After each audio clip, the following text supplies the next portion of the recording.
नमस्कार दोस्तों और स्वागत है आपके अपने YouTube channel the English club में। तो आज हम लोग देखने वाले हैं एक ऐसे इम्पॉर्टेंट टॉपिक को जो हमारे लिए काफ़ी क्या होता है, इम्पॉर्टेंट होता है। तो जब अब हम लोग क्या करने वाले हैं इसको कि अब हम इसको डिटेल्स में पढ़ेंगे। तो एक जो हम लोग का जो इम्पॉर्टेंट टॉपिक है वो होता है कि हम एग्ज़ाम्स में पैसेज को कैसे सॉल्व करें। तो हम लोगों का आज का जो सबसे इम्पॉर्टेंट टॉपिक जो आपको मैंने बताया वो है पैसेज, क्योंकि ये टेंथ के लिए बच्चों के लिए क्लियर नहीं। हिंदी का होता है तो सर मैं तो पैसेज कर लेता हूँ, लेकिन ये इंग्लिश के पैसेज को हम लोग कैसे करेंगे ये चीज़ समझने वाले हैं। तो सबसे पहले मैं बताऊं कि पैसेज दोस्तों दो तरह के होते हैं। एक ऐसे पैसेज होते हैं जिनको हम सीन पैसेज कहते हैं, और दूसरे वाले पैसेज को हम लोग इन अनसीन पैसेज कहते हैं। सीन पैसेज वो होता है जो हमारे किताब के बीच में से कुछ लाइनिंग्स को उठा कर दे दिए जाते हैं, जिसको हमने पूरे वर्ष पढ़ा होते हैं, 12 मंथ्स हमने पढ़ा है। अनसीन पैसेज होते हैं वैसे पैसेज जिसके बारे में हमें कोई इन्फॉर्मेशन पहले से नहीं होती है। तो दोस्तों एक मैं लेने वाला हूँ क्लास 10th के लिए, ऐसे लिखा हुआ है टॉप पे, और मैट्रिकुलेशन के लिए यानी 10th के लिए हम लोग पैसेज को सोल्व करने चल रहे हैं। तो जो हमारा होगा, जो पहला सेट है, हम लोग सेट 1 को सॉल्व करेंगे पैसेज को पहले। कहता है read the passage given below and answer the questions that follow. चलिए जी, सबसे पहले हम लोग पैसेज को रीड करने से पहले एक बार क्या करेंगे, हम लोग क्वेश्चन पर थोड़ा मार्किंग कर। कहता है कि how are ants similar to human. Ants जो होते हैं ह्यूमन बींग से सिमिलर कैसे होते हैं। ये ब्रिंग्स नहीं है दोस्तों, ये बींग्स है। ये गलत है, रॉन्ग टाइपिंग है, बिंग्स है। How do this very young and sleep the nest. How नहीं, एक्चुअली दोस्तों क्या है, वेन है। When do this very young and sleep the nest. ताकि जो यंग एंड्स होते हैं वो अपने नेस्ट को, घोंसले को कब छोड़ते हैं। How are ants different from most other kinds of insect. कहता है कि जो एंड्स होते हैं दूसरे अदर इंसेक्ट से कैसे भिन्न होते हैं, डिफरेंट होते हैं। चौथा सवाल है कि what jobs are perform by the very young ants. जो यंग एंड्स होते हैं उनके द्वारा किस तरह के काम को क्या होते हैं, परफॉर्म किए। यानी ये हमारे 4 सवाल है। आइडिया हमको लग गया होगा कि हमें इन चारों पैसेज के सवालों को कैसे आंसर करना। सबसे पहले अब हम लोग पैसेज को रीड करते हैं, और ठीक है, और क्या करते हैं कि इसके बाद हम लोग जो भी इंपॉर्टेंट वर्ड्स होते हैं उसको अंडरलाइन करते हैं। तो ants are the most interesting of all insects. चलिए एक इंपॉर्टेंट सार की इंटरेस्टिंग होता है ऑफ ऑल इंसेक्ट। ये इंटरेस्टिंग होता है। क्वेश्चन था कि how are ants different from most other kinds of insect. दूसरे काइंड से एंड्स कैसे डिफरेंट होते हैं, क्योंकि दूसरे जो काइंड्स होते हैं और एंड्स में क्या सिमिलरिटी है वो मैं बताने वाला हूँ। Because they are also like human beings. जो हमारा मोस्ट इंटरेस्टिंग इसलिए एंड्स होते हैं जी सारे क्रिएचर्स में, क्योंकि ये बिल्कुल ह्यूमन बींग्स के जैसा दिखते हैं, मानव जाति के जैसा दिखते हैं इन मेनी वेज, कई कारण से। चलिए स्टेप बाय स्टेप बातें करते हैं।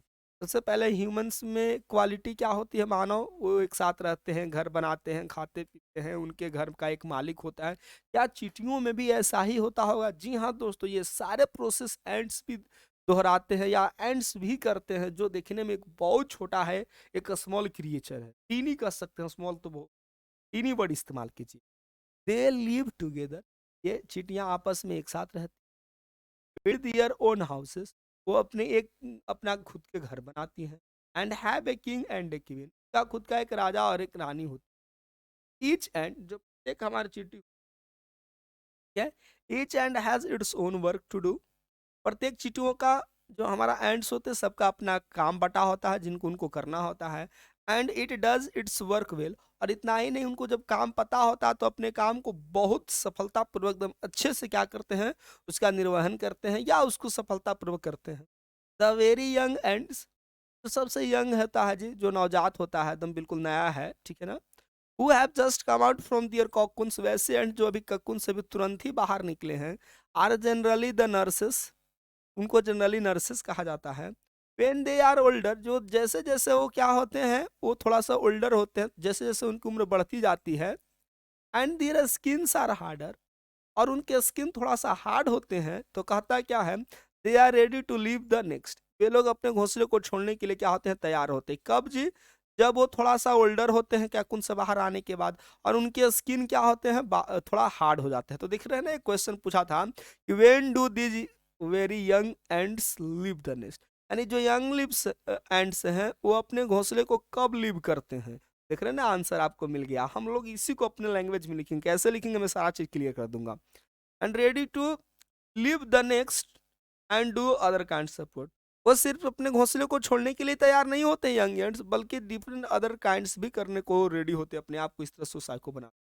सम of the ants hunt for food. यार कुछ उनमें से ऐसे भी चींटियां होते हैं जो बेचारे शिकार करती है। हर लोग करते हैं, हमारे माँ बाप भी सुबह सुबह निकल कर अपने काम पर जाते हैं और रात्रि में हम लोगों के लिए भोजन एकत्रित कर आते हैं, पैसे लेकर आते हैं, और जिस जिस फॉर्म में होते करते हैं, यही प्रोसेस है एक चींटी करता है, ठीक है। Most other insects, most other kinds of insects go about looking for food. लगभग लगभग है, मोस्ट अदर की कहानी यही है कि अपने इर्द गिर्द चारों तरफ वो जाते हैं और भोजन की तलाश की करते हैं। लुक फॉर, एक मैं बता देता हूँ, लुक फॉर का मतलब होता है दोस्तों टू सर्च। लुक फॉर का मतलब ढूंढना, सर्च के तलाश में, ठीक है ना। But it is always for them self only, लेकिन उन लोगों के लिए हमेशा ये क्या मैटर क्या होता है, बिल्कुल अकेला होता है। But and things of next, लेकिन वो लोग जितने भी चिटियां होती हैं एंड्स होते हैं अपने घर के बारे में क्या करते हैं, सोचते हैं। जिस तरह से एक परिवार में क्या होता है दोस्तों, एक फैमिली में, हमारे घर में 4 फैमिली मेंबर है, चारों सुबह सुबह उठ करके अपने स्कूल जाते हैं, कोई ऑफिस जाता है, कोई खेत का कार्य करते हैं, लेकिन कहीं ना कहीं अल्टीमेट सबका लास्ट एक ही इंटेंशन होता है कि हमारा फैमिली अच्छे चले। तो ये एंड हंट के लिए तो जाती हैं सबके अकेले, लेकिन कहीं ना कहीं उनकी जो निगाहें होती हैं, उनकी जो थिंकिंग होती है, वो उनके नेक्स्ट पर होती है कि कुल मिलाकर के जो हमारा फैमिली है, जो नेक्स्ट है, वो क्या हो, अच्छा हो, सुरक्षित। दे ब्रिंग इन फूड, यार वे लोग जाने के बाद वो फूड भी लाते हैं फॉर द क्वीन, राजा के लिए, एंड अदर वर्कर्स, दूसरे जो काम करने वाले workers, and as well as for themselves, और खुद। यानी कि घर में 2 मेंबर कमाने वाले हैं तो निश्चित तौर पर वो लोग क्या करते हैं, खुद के लिए भी कमाते हैं और पूरे परिवार को भी वो क्या करते हैं, एकदम सफलतापूर्वक या अच्छे से क्या करते हैं, उसको एग्जीक्यूट करते हैं, या अच्छे से अपने फैमिली को क्या करते हैं। यही प्रोसेस एंड्स में भी देखने को मिलते हैं कि कुछ एंड्स जाते हैं, हंटिंग करती है, और किंग क्वीन के लिए, हमारे घर में किंग क्वीन का समान कौन होता है, हमारे पेरेंट्स होते हैं। अब जैसे इमेजिन करें कि जिनके पेरेंट्स ओल्ड हो चुके हैं, तो उनके जो बच्चे होंगे वो क्या करते हैं, अपने ओल्ड पेरेंट्स के लिए क्या करते हैं, कमाते हैं, जैसा कि चिटियां कर रही हैं। अब हमको क्वेश्चन पर आंसर करना है, थोड़ा सा दोस्तों इसको मैं क्लीन कर देता हूँ। हम उम्मीद करते हैं कि आपको जो होगा क्लियर हो गया होगा, आप समझ गए होंगे। हमें लगता है आपको पूरी चीजें, कॉन्सेप्ट, कोई डिफिकल्ट वर्ड नहीं था, ये बींग्स था। चलिए भी इरेज हो गया, फिर मैं लिख दूंगा आपको, है। ये सारी चीजें हैं हमारे पास, ये मैंने आपको बता दिया, ये चीजें हो गई। अब हम लोग क्वेश्चन 1 पर, पहला कहता है कि how are ants similar to human beings. तो चलिए जी पहले सवाल का आंसर, कि जो पहला सवाल है हम लोगों का, कि जो एंड्स होते हैं ह्यूमन बींग से कैसे सिमिलर हो। तो हम लिखेंगे आंसर, मैं पहली दफा ये क्वेश्चन लिख कर दिखाता हूँ, फिर हम लोग आगे बढ़ जाएंगे, मैं फिर ओरल करा दूंगा। एंड्स आर सिमिलर टू, क्या होगा, ants are similar to human beings. तो ह्यूमन बींग्स के जैसा सिमिलर होते हैं human beings, because because they live together, ठीक है दोस्तों, build their houses and have a master और head member, master of the, यही सारी चीजें हैं दोस्तों जो क्या करता है, चींटियों को ह्यूमन बींग्स के जैसा बनाता है। और यही चीज हम लोग टोटली अपने घरों में भी देखते हैं। ये काफी इंटरेस्टिंग है। When do these young ants leave the nest, इसका आंसर बहुत सिंपल हो जाएगा। द यंग, द ऐसे यहां से लिखेंगे, the very young ants leave the nest when they become older and their skins are becomes hard, ऐसे। The young ants leave their nest when they become older and their skin becomes hard. यही हमारा right answer होगा। ऐसे यदि आप answer करोगे दोस्तों तो क्या होगा, आपको जो एग्जामिनर होंगे आपको एग्जाम में बहुत अच्छे मार्क्स मिलेंगे। How are ants different from other from most other kinds of insect. तो कहता है कि ants are different from most other kinds of insects because they look like human beings. तो इसको सिंपली देखो, पूरा क्वेश्चन पहले लिख लेंगे, फिर से रिपीट करता हूं। Ants are different from most other kinds of insects because ants human beings look like look like human beings look like क्या है, human beings ना, they look like human। ये चीज हम लोगों को ध्यान देना। अब अगला सवाल हमारे पास होता है कि what jobs are performed by the young ants by the by the very young ants. तो दे गो ऑन हंटिंग, ऐसे लिख सकते हो, the very young ants what perform different tasks, और सिंपली लिख सकते हैं the very young ants go for hunting to get।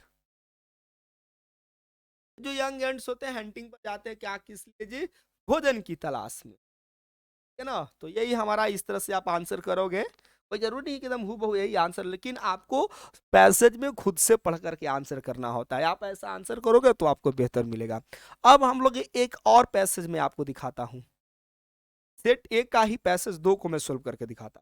पहले फिर से वही पहले क्वेश्चंस को देख लेंगे ताकि हमको एक आइडिया लग जाएगा और फिर आंसर करेंगे। क्वेश्चन नंबर पहला है सेट नंबर 2 का, what happened with the fox. यानी कि इसका अर्थ हुआ कि फॉक्स लोमड़ी के साथ क्या हुआ था। Why did the fox jump into the well. लोमड़ी ने तालाब में, कुआं में क्यों जंप किया। Why did come near the well next. Sorry, who did come near the near the well next. Who did come near the well next. यानी कि तालाब के पास, कुआं के पास, तालाब नहीं कहिए, तालाब का एक्चुअली पॉन्ड होता है, वेल कुआं कह लीजिए, ठीक है ना। तो कुआं के पास अगला कौन व्यक्ति आया है, कौन हो सकता है, तो हम लोग पढ़ेंगे तब पता चलेगा। How did the fox come out from the well. अभी क्वेश्चन है कि जो लोमड़ी है फॉक्स, वह कुएं से, वह वेल से बाहर कैसे आया। तो आइडिया लग गया दोस्तों कि फॉक्स के साथ हुआ क्या है। फॉक्स ने कुएं में क्यों जंप किया है, कुएं के पास अगला कौन आता है, और कुएं से लोमड़ी बाहर कैसे निकलता है। यानी इन 4 सवाल है। अब कल्पना करें कि कहानी क्या रही होगी कि हमारे क्वेश्चन सेटर ने इन तरह के 4 सवाल बनाए हैं। दोस्तों बहुत इंटरेस्टिंग होता है। Let's read and enjoy. Read the passage carefully and answer the following questions. आइए दोस्तों, 4x2 है, 8 नंबर का है। इस तरह से हम पैसेज को अपने कब्जे में कर सकते हैं, जो अब तक आपके लिए डरावने साबित होते हैं कि पैसेज को सर कैसे करेंगे। अब आपके पैसेज का डर बिल्कुल खत्म हो जाने वाला है दोस्तों। चलिए शुरू करते हैं पैसेज नंबर 2 को। क्वेश्चन 2, इन डेज गोन बाय। इन डेज गोन बाय का मतलब है दोस्तों वर्षों पुरानी बात है। इट सो हैपेंड, ऐसा घटित हुआ था। There was a thirsty fox, एक प्यासा लोमड़ी था जी, बहुत प्यासा था। He was wandering here and there. Wandering का मतलब होता है दोस्तों भटकना, वह इधर उधर भटक रहा। इन search of water, in search का मतलब इन सर्च ऑफ वाटर, मैं पूरे को अंडर सर्किल कर देता हूं, जिसका मतलब होता है कि खोज में। इन सर्च ऑफ का मतलब कि खोज में। और ये जो प्यासा जो लोमड़ी था पानी की खोज में इधर उधर क्या कर रहा था, भटक रहा था। इन कोर्स ऑफ वंडरिंग दोस्तों, इन कोर्स ऑफ का मतलब होता है के दौरान, वंडरिंग करने के दौरान। Fate smiled upon him, luck जो होता है, फेट का मतलब लक, स्माइल का मतलब मुस्कुराना, स्माइल अपने बाद ऑफ प्रीपोजिशन लेता है, फेट जो होता है उस पर मुस्कुराती है। इसका मतलब है कि वह जिस चीज की तलाश में था उसको वो चीज मिल गई है, डेफिनेटली, जी हाँ, आगे कहानी में ही हुआ होगा। And he reached near A well, मैंने बताया ना जैसे कि उसका भाग चमका है यार, और प्यासी की वो, अब उसको लगता है कि क्या हुआ है, कोई कुएं के पास वो पहुंच जाता है। ए little water was at its bottom, उस कुएं के बॉटम पे, बिल्कुल पेंदी में जिसको कहते हैं, दम बिल्कुल अंदर, पेंदी जिसको समझ सकते हैं, lower part of a container, उसको हम लोग बॉटम कहते हैं। साथ ही पानी की मात्रा बहुत क्या थी, कम थी। A little water was at its bottom, as he was much thirst, क्योंकि दोस्तों वो बहुत ज्यादा प्यासा था जी, थ्रस्टी का मतलब प्यासा। He jumped into the well and drank water. वाह, अब उसकी प्यास इतनी तेज थी यार कि वो अपने आप को बिना विचारे सो करे, सो पाछे पछताए, काम बिगाड़े आपने, जग में हो फंसाए। खैर मरता क्या ना करता। अब उसकी प्यास इतनी थी कि वो कुएं में बिना सोचे समझे जंप मार देता है, कूद जाता है, एंड ड्रिंक वाटर, और पानी भी पीता है, भर के पानी पीता है।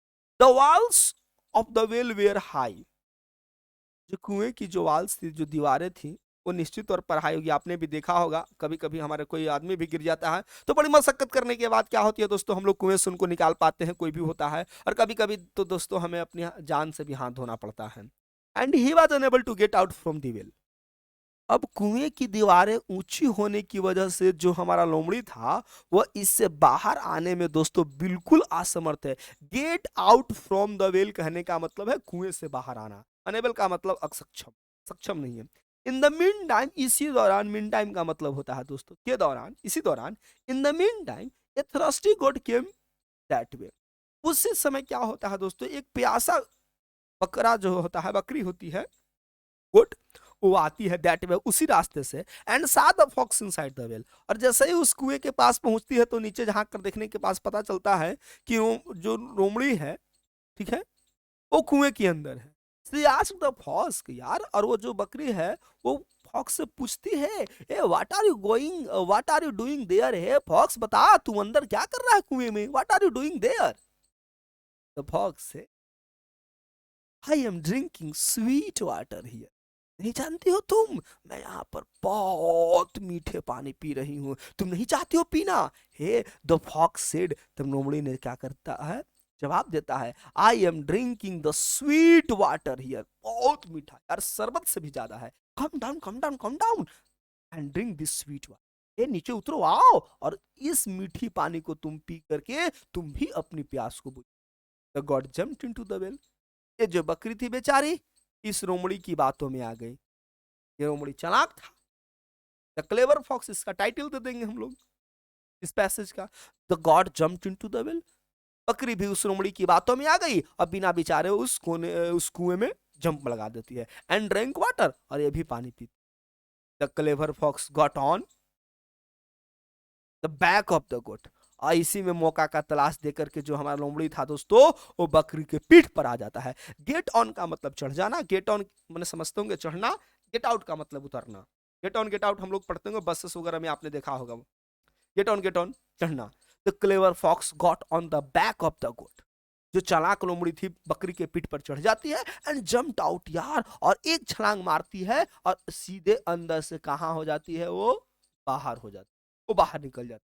द फुलिश गॉट वाज इंट्रैप्ड, यार ये बेकार, ये मूर्ख बकरी इंट्रैप्ड हो जाती है, जाल में, उसके फंजे में फंस जाती है, इंट्रैप्ड हो जाती है। दोस्तों इंट्रैप्ड का मतलब होता है फंस जाना, इनसाइड द वेल। अब इस कुएं के नीचे, उस कुएं में वो क्या होती है, बकरी फंस जाती है। सी डाइड देयर हेल्पलेस, यार, और बेसहारा, हेल्पलेस का मतलब बेसहारा। इसके बाद कोई वहां पर ना तो कोई पासस भाई आते हैं और ना ही कोई जानवर आते हैं। बकरी बेचारी क्या होती है, बिल्कुल निसहाय हो सकती है, बेसहारा होती है, और बेचारी को हाथ धोना।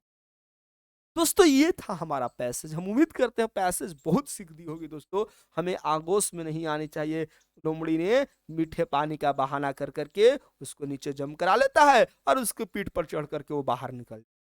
दोस्तों कई दफा हमारे लाइफ में भी ऐसे ही होती है कि हम किसी की बातों में आ जाते हैं और फिर हम लोग अपनी जिंदगी से बहुत दूर जाते हैं, और इसकी कीमत हमको अपनी मौत से चुकाना पड़ता है, जैसे कि यहाँ पर हमने देखा। आइए दोस्तों हम समझते हैं इन क्वेश्चंस को। What happened with the fox.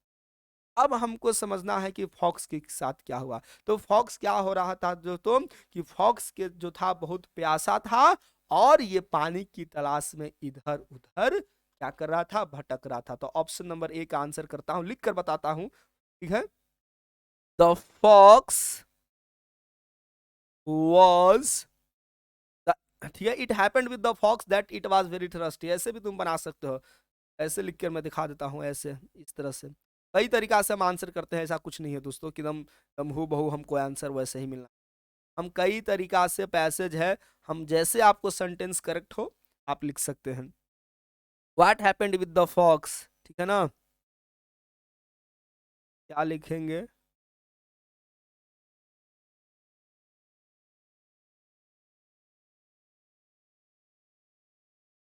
कल इशू है दोस्त।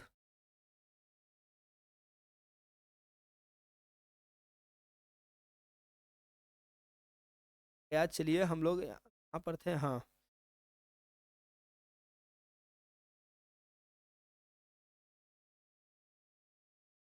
तो ये क्या हो जाएगा?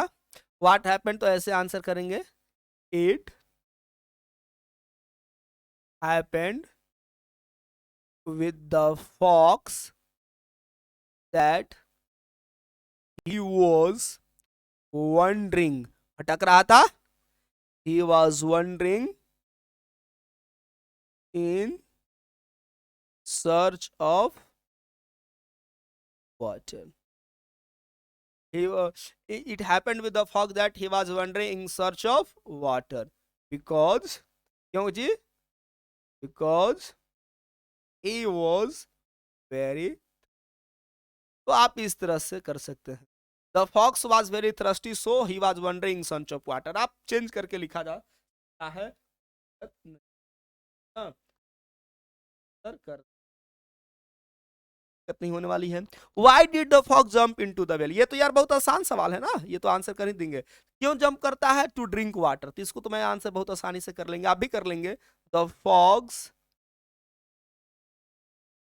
जम्प्ड इनटू द वेल, क्या है? इनटू द वेल, ठीक है, टू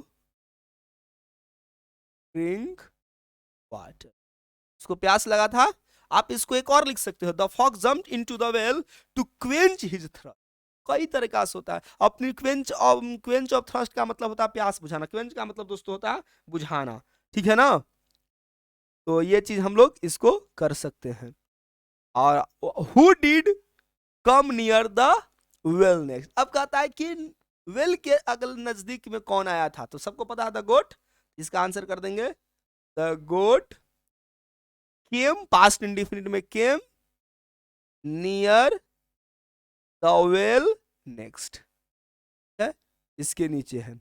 और चौथे सवाल आपके लिए छोड़ता हूं नहीं, लेकिन फिर भी बता दूं, how did the fox come out from the well, आप कर सकते हो ना। चलिए जल्दी से कीजिए और आप एक बार चारों क्वेश्चन को फिर से पढ़िएगा और फिर से आंसर कीजिएगा। कैसे लिखेंगे इसका?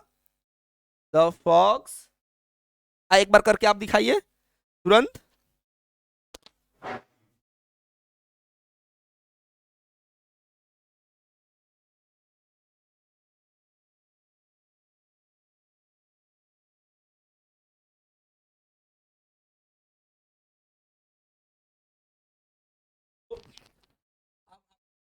क्या कुछ आप लिख लिए होंगे, तो क्या करेंगे इसका? How did the fox come out from the well, तो इसका आंसर हो जाएगा द फॉक्स कम आउट। अच्छा देखो, दी डीड है तो कम नहीं होना चाहिए, केम, यही सब ध्यान देना होता है। पर टेंसेस पर जैसे गॉड केम था, डीड भी टू में चल जाएगा। The fox came out from the well, बाहर आया है, कैसे आया है? तो गेटिंग ऑन, ठीक है ना। The fox came out from the water, मैंने लिख दिया है, वेल होना चाहिए, well getting on the back of the goat and jumped and jumped out and jumped out of the, jump out फिर इतना ही कर दीजिए, कोई दिक्कत नहीं है, फिर ऑफ द वेल करने की कोई जरूरत नहीं है, ठीक है ना। एंड जम्प्ड आउट लिख देंगे तो कोई दिक्कत नहीं है, एंड जम्प्ड आउट वो तो मैंने होंगे। तो ये है the fox came out from the well getting on the back of the goat and jumped out, इस तरह से लोमड़ी है क्या करता है, वो कुएं से बाहर आता है। तो हम उम्मीद करते हैं दोस्तों ये चारों का जो मैंने आंसर आपको प्रोवाइड किया है, आप इससे अलग हटकर जा सकते हैं, इसमें कोई दिक्कत नहीं है दोस्तों। कोई जरूरी नहीं कि एकदम हूबहू यही वर्ड्स होने चाहिए। हाँ, लेकिन आपको एक बात बार बार मैं बोल रहा हूं कि जब पैसेज सॉल्व करते हैं तो जो टेंसेस होता है, जैसे कि यहाँ पर व्हाट हैपेंड है तो इट हैपेंस कर दो, गलत है। Why did the fox, why did है तो डिड जैसे ही मैं लिख देता, जैसे कि द फॉक्स जंप, तो गलत हो जाएगा। देखो, पैसेज के आंसर करने में जो सबसे पहले ध्यान देने वाली होती है वो टेंस हम पकड़ते हैं। टेंस पकड़ लीजिएगा तो आपका आंसर हो जाएगा। बढ़ लेते हैं अगले क्वेश्चंस की ओर, ठीक है। अब हम लोगों के पास ग्रामर है यार, बहुत आसान है। कहता है कि grammar and translation, she is too weak to walk, remove too. इसका आंसर हम लोग कर लेंगे यार। बोर्ड वाले साथी बहुत अच्छे से आप देख रहे हैं, बहुत अच्छा लग रहा है। इसको आंसर करो। सी इज सो वीक, ठीक है, दैट सी कैन नॉट हुआ। यही इसका हमारा क्या होगा, राइट आंसर। हमें ध्यान देना रहता है कि इसको रिमूवल ऑफ टू में कैसे करते हैं इसको, यानी कि जब हम लोग सबसे पहले क्या करते हैं, सब्जेक्ट लिखते हैं, उसके बाद फाइनाइट वर्ब होता है, और ये जो टू होता है इस टू को हम सबसे पहले सो में कन्वर्ट कर देते हैं। उसके बाद जो एडजेक्टिव होता है उस एडजेक्टिव को हम लोग लिख देते हैं, और जो हमारा सब्जेक्ट होता है उसके बाद पहले डेट लगा देंगे, डेट लगा देते हैं, और जो सब्जेक्ट है उसको रिपीटेड कर देते हैं। यहाँ पर सब्जेक्ट सी है तो सी होगा।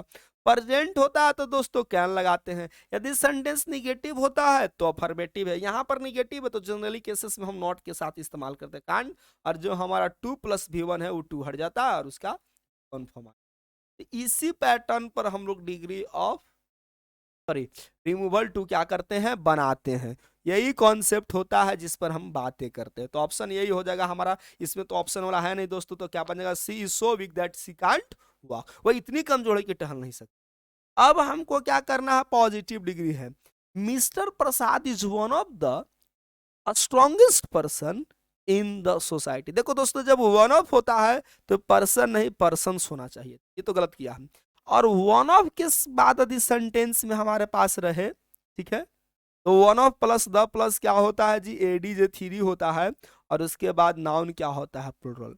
यदि इस पैटर्न पर हमारा सुपरलेटिव डिग्री रहे तो जो हम पॉजिटिव डिग्री बनाते हैं दोस्तों वो वेरी फ्यू से बनाते हैं। बना दीजिए, वेरी फ्यू, नाउन प्लूरल क्या है, पर्सन, वेरी फ्यू पर्सन्स, और चूंकि है स्ट्रॉन्ग पर्सन का प्लूरल क्या होता है, पीपल होता है, तो पर्सन नहीं कीजिए, पीपल कर दीजिए। वेरी फ्यू पीपल, अब सब्जेक्ट प्लूरल है, very few people are so strong as कौन, मिस्टर प्रसाद। तो ये राइट आंसर हमारा हो जाएगा। Mister, very few people are so strong as mister Prasad. बहुत कम ही लोग हैं जी जो उतना मजबूत हैं जितना कि मिस्टर प्रसाद। कहता है कि mister Prasad is one of the strongest person in the society. और कहाँ पर है, तो इन द सोसाइटी। ये चीज है तो आपको लिख दीजिएगा अंत में इन द सोसाइटी, हमारे पास समय नहीं। चलिए, कहता who has taken the T into passive voice. ये तो यार आसान है, बना दोगे, फिर भी मैं बता देता हूँ। सबसे पहले देखो WH है तो बाय हुम कर दो, बाय हुम, बाय हु से भी बना सकते हैं, बाय हुम। ठीक है, WH वर्ड है तो टी के अनुसार हैज ही रहेगा, बाहर जरी भर बाहर आ जाएगा। By whom has T been taken हो जाएगा, by whom has T be taken. ये क्वेश्चन, ये हमारा right answer. How old the women is, ये आपने एक्सक्लेमेशन है तो एक्सक्लेमेशन में क्या करते थे, सबसे पहले सब्जेक्ट और उसके बाद फाइनाइट। द ओल्ड क्या है, how old the women is, ठीक है ना, वुमेन कितना सारा एकदम सरप्राइज बहुत है, तो कह सकते हैं the women is very old यार, the women is very old, statement बन गया। सबसे आसान है, the women is very.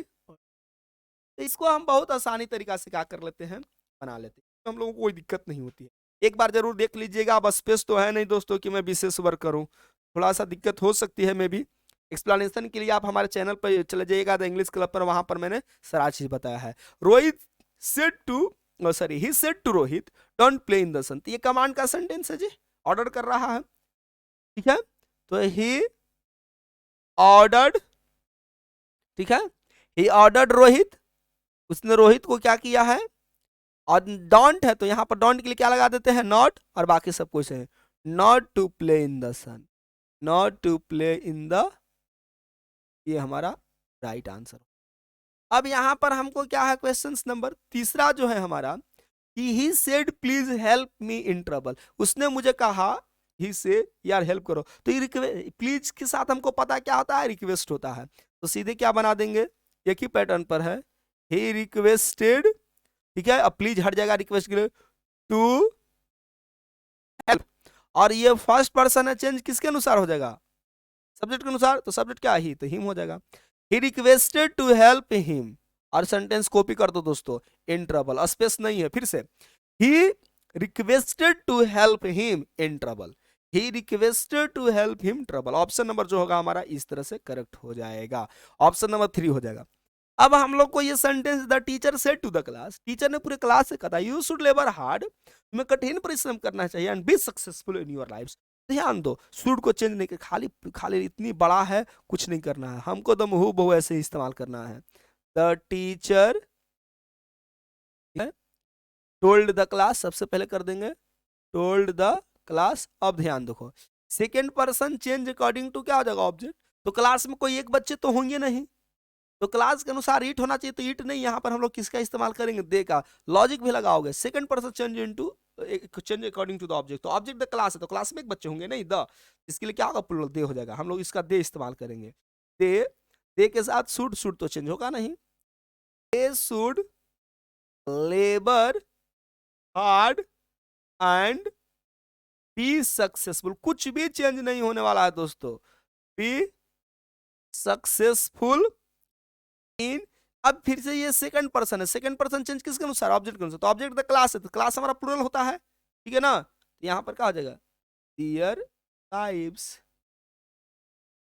LIVES lives, और ये क्या है, she said to me man is मोटा, तो दोस्तों इसमें कुछ नहीं करना, ये हमारा क्या है जी बताओ, ये हमारा क्या है, जनरल ट्रूथ है, तो जनरल ट्रूथ है तो इसमें हम लोग कुछ नहीं करेंगे, सिर्फ छाप दो जी, he said to me that the man is mortal, कुछ नहीं करना, इस कॉमा इन्वर्टेड कॉमा की जगह पर खाली दैट लगा देना, जैसे आपने सुना था ना, the teacher said the sun rises in the east, क्या बना देते था, the teacher said that the sun rises in the east, यानी जनरल ट्रूथ यूनिवर्सल ट्रूथ में हम लोग कोई चेंजिंग नहीं करते थे, इसमें कुछ भी परिवर्तन नहीं होने वाला है, सी टोल्ड मी कर सकता है, नहीं तो टू मी, कोई भी दिक्कत नहीं, she said to me that man is mortal, she told me that the man is mortal, said को टोल्ड कर दीजिए, कोई दिक्कत नहीं है, फिर से मैं बोलता हूं finally, C told me that man is mortal, she told me that man is मॉर्टल, उम्मीद करते हैं दोस्तों आपने सुन लिया।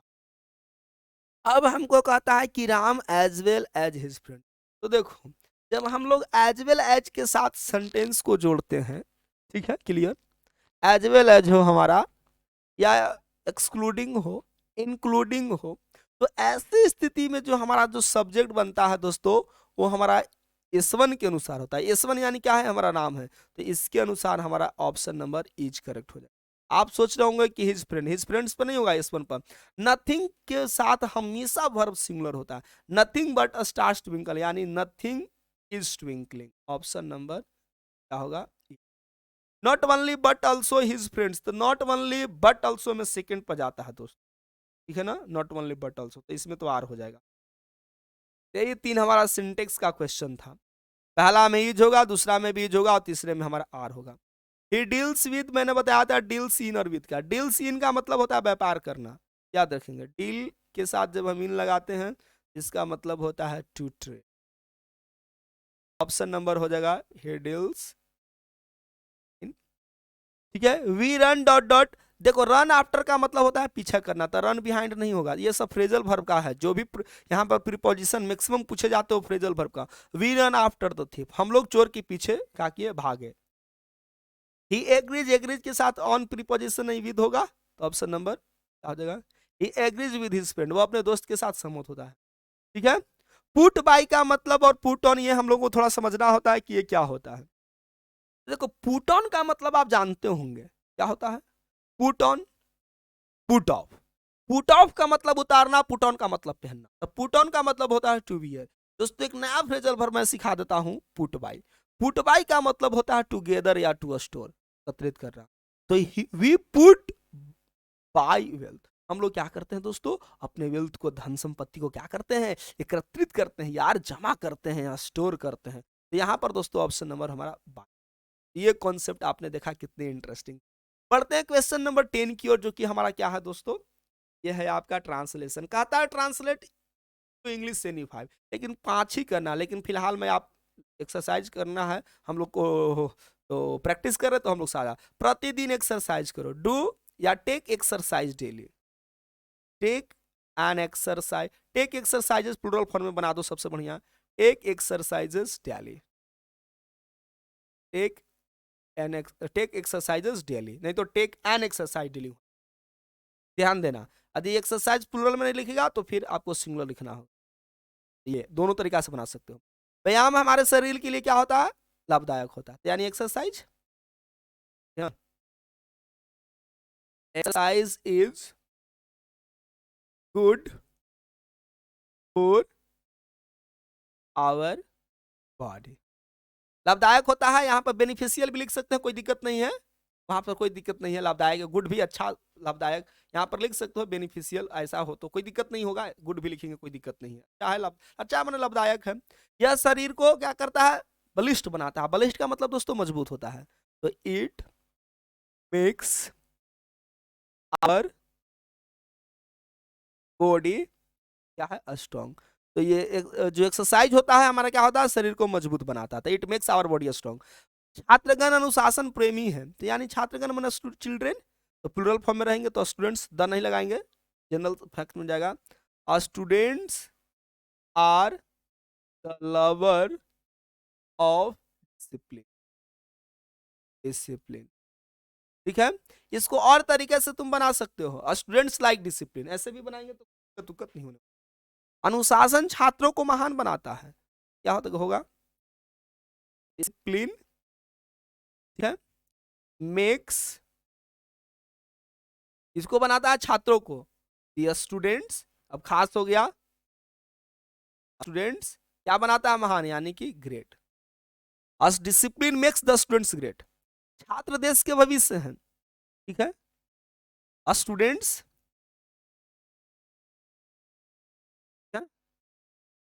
स्टूडेंट्स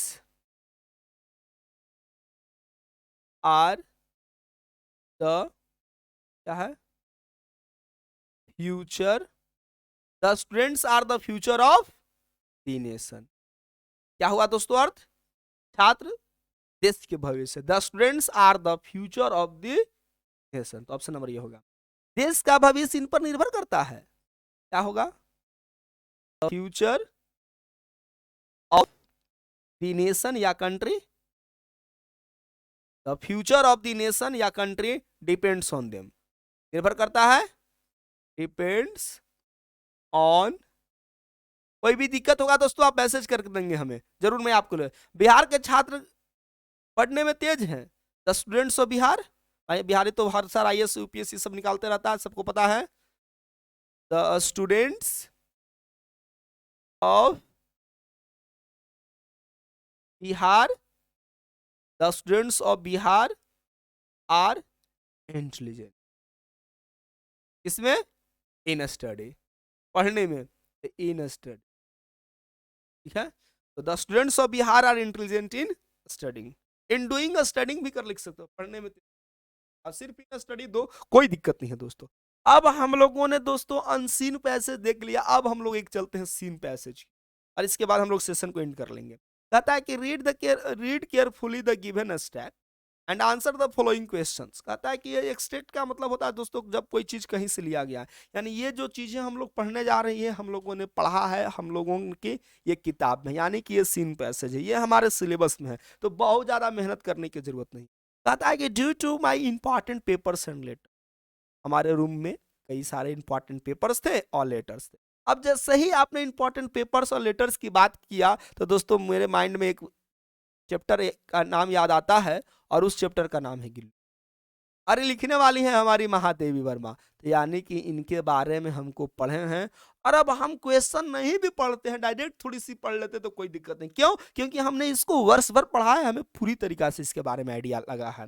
तो सर आप कहिएगा कि सर अभी तो आप बता रहे थे पैसेज पढ़ने के लिए सबसे पहले क्वेश्चन करते हैं, तो दोस्तों ये चीज हमें पहले से पता है कि क्वेश्चन में क्या आना है, सारा चीज क्लियर है। My room used to remain locked, paper important paper और लेटर की वजह से मेरे जो कमरे होते थे वो बंद हुआ करता था। इन माई एब्सेंस, मेरी अनुपस्थिति में। कौन कहती है? महादेवी वर्मा कहती है। The moment the room was open, जिस समय मैं अपने ऑफिस से लौट कर आती थी कॉलेज से, और उस पल जिस समय मेरे रूम को क्या करता था, खोला जाता था, ऑन माई रिटर्न, मेरे आगमन पर, मेरे अराइवल पर फ्रॉम कॉलेज, कॉलेज से, एंड आई स्टेप्ड इन, और मुश्किल से मैं अपनी कदम को अपने रूम में क्या करती थी, रख ही पाती थी, बढ़ाती थी, Gill would rush on me, यार गिल्लू बड़ी तेजी के साथ मेरे ऊपर क्या कर जाता था, चढ़ जाया करता था, and climb up and down from head to toe, और मेरे अंगूठे से लेकर के मेरे माथे तक गिल्लू मुझे पेड़ समझ करके, मुझे वृक्ष समझ करके मेरे शरीर पर फटाफट क्या करने लगता था, चढ़ने लगता था। सिंस देन, यार तब तक क्या कहता है, उस समय तक ये जो थी, this had become a regular practice, और ये एक दिन का नहीं था दोस्तों, ये रेगुलर था, ये प्रतिदिन की प्रैक्टिस थी। On my living the room, और जब मैं रूम को छोड़ रही होती थी, मैं रूम से जब मैं बाहर जाती थी, Gillu would also make an exist. आपने मोबाइल फोन में चलाते होंगे दोस्तों, जब आप ऐप को कट करते हैं तो ऑप्शन आता है एग्जिस्ट का, माने आप निकलना, बाहर निकलना, निकास द्वार जिसको कहते हैं। जैसे ही मैं अपने रूम को बंद करने लगती थी, तो पता ना गिल्लू को क्या होने लगता था कि मालकिन को अब रूम छोड़कर जाना है, गिल्लू भी वो बाहर निकल जाया करता था। किससे निकलता था जी? तो through the wire mess. Wire mess क्या था? उसके बास्केट के पास लगा हुआ था, विंडो के पास, opening of the window, through the wire mesh, opening of the window. Window के पास, खिड़की के पास उसका एक ओपनिंग था, होल था, और वायर मेस के थ्रू क्या था, अंदर बाहर वो किया करता था। ही वुड स्पेंड, और इसके बाद दोस्तों मैं कॉलेज चल जाया करती थी, he would spend the whole day, और पूरे दिन बेचारा गिल्लू क्या करता था, स्पेंड करता था with his lot of jumping, यार कूदता था, प्रेंसिंग मैंने उछलना कूदना जो कह लो, jumping and prancing, up and down, कभी ऊपर नीचे, द ब्रांचेस, और बगल में उसको कौन था, संजूही का था ना, क्रीपर लता, और उसके ब्रांचेस पर क्या करता था गिल्लू, दिन भर जंपिंग एंड प्रेंसिंग। ये गिल्लू की क्या थी, ये कहानी का एक हिस्सा दिया गया है गिल्लू नाम के चैप्टर से। आइए, कितनी आसान आसान क्वेश्चन हमसे पूछे गए हैं दोस्तों। कहता है कि from which story this extract has been taken, तो पहला वर्ड, पहला क्वेश्चन का तो सिर्फ आंसर एक वर्ड में हो जाए, गिल्लू नहीं। The following extract has been taken from Gillu chapter, who are the author of this extract, तो मैंने तो पहले ही आंसर बता चुका हूं दोस्तों, महादेवी वर्मा। महादेवी वर्मा का जन्म कहाँ हुआ था? वाराणसी में ना, और ये हमारे यूपी की थी, छायावादी स्कूल ऑफ पोएट्री की थी। 1907 में इनका जन्म हुआ था, 1907 से 1987, ये इनकी लाइफ स्पान है इनका, इतने साल, 1907 से 1987। कहता है कि from which region was the narrator's room locked in her absence, कहता है कि किस कारण से जो नरेटर की रूम थी वो क्या होता था, बंद हुआ करता था, due two important papers and letters, तो लिख सकते हैं इसमें इंपॉर्टेंट पेपर्स एंड लेटर्स, ये तो पहले लाइन में ही आंसर किया हुआ है, पेपर्स एंड लेटर्स, ठीक है। Due to the important papers and letters, narrator's room used to remain locked in her absence. Who was Gillu? Gillu was a squirrel, ये तो सवाल कितना आसान था ना, दम बिल्कुल आपने एक ही बार में आंसर कर लिया, Gillu was an squirrel, Gillu was an squirrel, इसमें आपने पढ़ा था, ठीक है। कहता कि how did Gillu spend his all day jumping and prancing up and down the branches, ये तो सबसे लास्ट वाला देखो यहाँ पर आंसर दिया हुआ है, हाउ डिड गिल्लू स्पेंड, देखो यहाँ पर ये आंसर हो जाएगा, Gillu spend all the day with his Lord jumping and punching. कैसे आंसर करेंगे? Gillu spend all his day, ठीक है, with a lot of jumping and prancing up and down, up and down, क्या होगा, up and down the branches, दसन जो ही branches लिख सकते हो, ब्रांचेज, यही राइट आंसर। ये दोस्तों 4 का आंसर मैंने यहां पर किया। Gillu spent all his day with a lot of jumping and prancing up and down the branches. अब यही दोस्तों हमारा था। अब फिर से ये वो हमारा दोस्तों क्या है जी, औकल्या वाली चैप्टर है, read the passage given carefully, तो ये भी हमारा क्या था, जल्दी से बताइए, जल्दी से बताइए chapter little girls wider there में, तो name the title and its author, तो पहला का आंसर क्या हो जाएगा, ये तो मेरा पढ़ा हुआ है। तो दोस्तों मैं ये आपके लिए छोड़ देता हूँ, आप हमें बताइएगा कि ये पैसेज को आप कर पा रहे हैं या आज के सेशन में नहीं। ये मैं इसको लिव कर रहा हूँ आपके लिए, क्योंकि ये भी हमारा किसका एग्जाम्पल है, सीन पैसेज का। करते हैं दोस्तों, आज का वीडियो आपके लिए काफी इंफॉर्मेटिव रहा होगा, काफी हेल्पफुल साबित हुआ होगा, आपका डर जरूर कम हुआ होगा कि पैसेज भी अब हम लोग सोल्व कर सकते हैं, विद करेक्ट आंसर कर सकते हैं। हम सारे चीजों को आपको क्या कर सकते हैं, मटेरियल में आपको प्रोवाइड कर रहा हूं। तो हम उम्मीद करते हैं कि आपके ये हमारे एफर्ट से शायद आपको कुछ बेनिफिट हो। दोस्तों आपको बेनिफिट मिल रहा हो तो बस इतना ही कहना चाहूँगा। चैनल को सब्सक्राइब कर लीजिएगा, बेल आइकन को प्रेस कर लीजिएगा, ताकि कोई भी वीडियो को आप मिस न करें, कि मैं हमेशा रेगुलर मैं आपके लिए वीडियो बना रहा हूँ। थैंक यू दोस्तों, इस उम्मीद में फिर हम आपसे कल मिलेंगे नए सेशन में। तब तक के लिए जय हिंद।